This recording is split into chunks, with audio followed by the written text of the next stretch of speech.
By having this Philly Fixers Guild, we pair these fixers together with community members for free. And we're not trying to replace repair shops or anything. We just want people to have a chance to engage with, most of the time, their neighbors within at least a certain neighborhood. So we had our first event in September of last year, and we're planning on having an event every 2 to 3 months.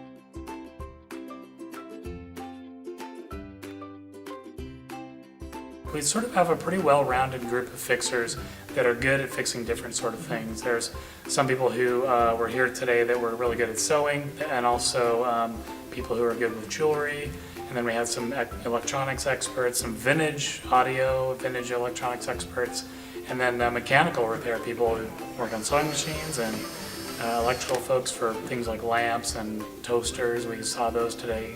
Computer repair. Computer, software, and hardware repair. Fixing things usually involves a little bit of skill.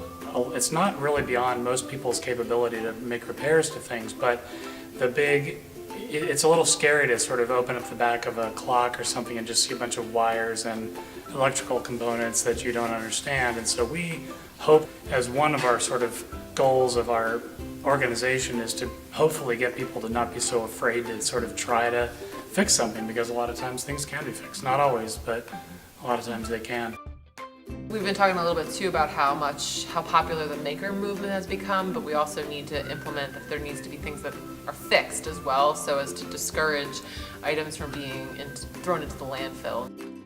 So we really want people to consider the value of the consumption and what they're buying, and really consider buying less and fixing more.